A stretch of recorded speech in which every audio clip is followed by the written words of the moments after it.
PK kabur, obskur legal. Oleh karenanya dakwaan Apo harus batal demi hukum.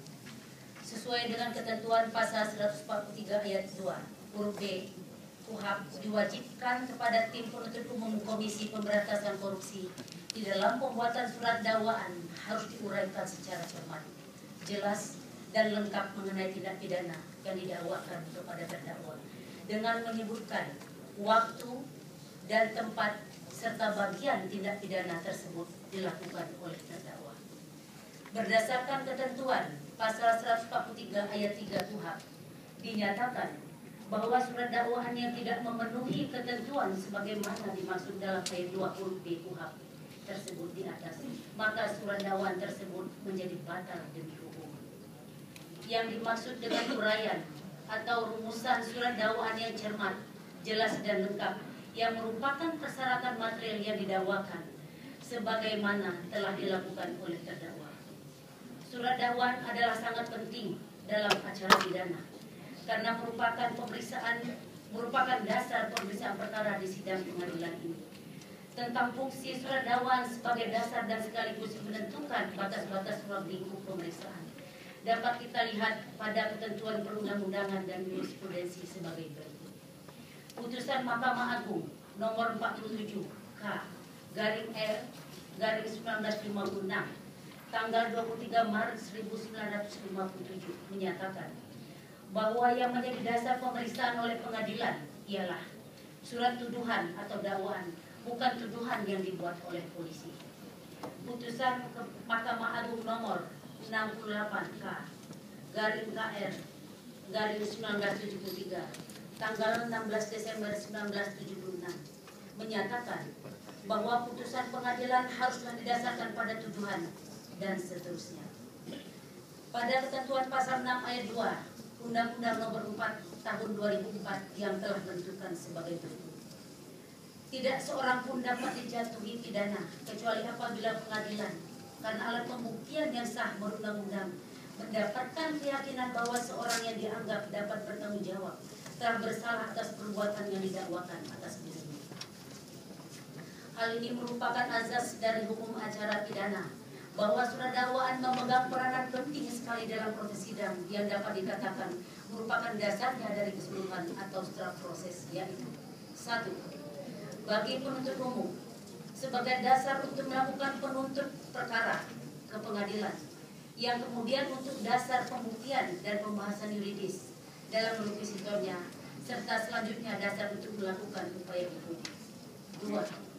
Bagi terdakwa sebagai landasan dalam pembelaan dan menyiapkan bukti-bukti kebalikan terhadap apa yang telah dituduhkan terhadapnya. 3. Bagi hakim sebagai dasar untuk pemeriksaan di pengadilan dan jadikan pedoman dan putusan yang akan dijatuhkan tentang terbukti atau tidaknya kesalahan terdakwa, terutama sekali segala sesuatu yang dimuat dalam surat dakwaan.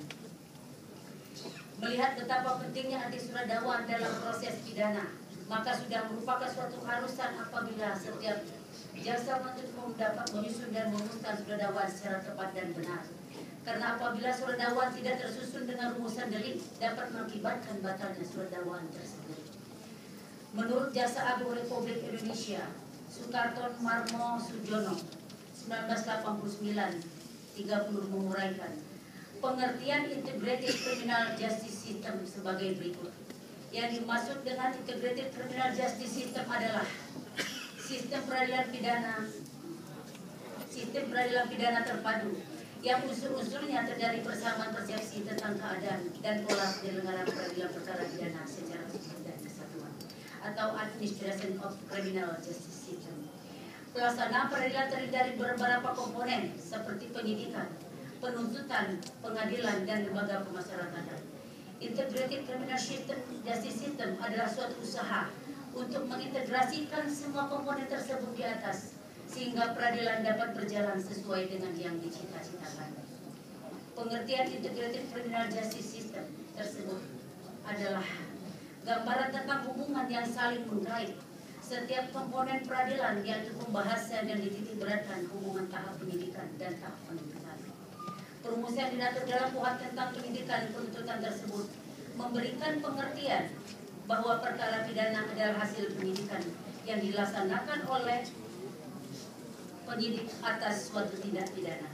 Hal ini terlihat jelas dalam pasal ketentuan 110 ayat 1 KUHP yang menentukan bahwa dalam hal penyidik telah selesai melakukan penyidikan, penyidik wajib menyerahkan berkas perkara itu kepada penuntut umum. Kemudian perkara pidana hasil penyidikan tersebut dilimpahkan ke pengadilan negeri yang berwenang guna diperiksa dan diputus di sidang pengadilan. Hubungan antara penyidikan dan penuntutan akan lebih jelas bila dikaitkan dengan ketentuan pasal 139 KUHP yang menentukan bahwa setelah penuntut umum menerima atau menerima kembali hasil penyidikan yang lengkap dari penyidik, ia segera menentukan apakah berkas perkara itu sudah memenuhi syarat untuk dapat atau tidak dapat dilimpahkan ke pengadilan. Jika berdasarkan ketentuan pasal 140 ayat 1 KUHP bahwa dalam penuntut umum berpendapat bahwa dalam hasil penyidikan dapat dilakukan penuntutan dalam waktu dekat surat dakwaan, bahwa dikarenakan surat dakwaan merupakan dasar bagi hakim pemeriksaan di muka sidang pengadilan, maka adalah suatu hal yang sudah sangat mendasar apabila surat dakwaan yang dibuat oleh jaksa penuntut umum harus memenuhi syarat-syarat surat dakwaan sebagaimana ditentukan dalam pasal 143 ayat 2 KUHP, yang mana ditentukan dalam dua syarat yang harus dipenuhi dalam dakwaan, yaitu A. Syarat formal yang memuat syarat-syarat yang berhubungan dengan surat dakwaan diberi tanggal dan ditandatangani oleh jaksa penuntut umum, nama lengkap, tanggal lahir, umur dan tempat lahir, jenis kelamin, kebangsaan, tempat tinggal, dan pekerjaan tersangka atau terdakwa. B. Syarat material yang memuat dan unsur yang tidak boleh diabaikan, yaitu uraian cermat, jelas dan lengkap mengenai tindak pidana didakwakan, menyebut waktu dan tempat tindak pidana dilakukan, tempus delicti atau tempus delicti. Bahwa pasal 143 ayat 3 KUHP menegaskan apabila surat dakwaan tidak memenuhi ketentuan pasal 143 ayat 2 huruf B KUHP, maka surat dakwaan tersebut batal demi hukum. Dalam hal ini, suatu tindak pidana didakwakan harus diuraikan secara jelas mengenai terjadinya dan bukan saja mengenai pemutaraan tentang pengertian yuridisnya semata-mata. Tetapi yang esensial adalah adalah mengenai pengertian yang nyata. Jadi seharusnya ada perpaduan antara unsur yuridis dan fakta yang nyata, material handling dari perbuatan terdakwa. Selanjutnya kami teruskan kepada Ibu Elsa pada halaman 39.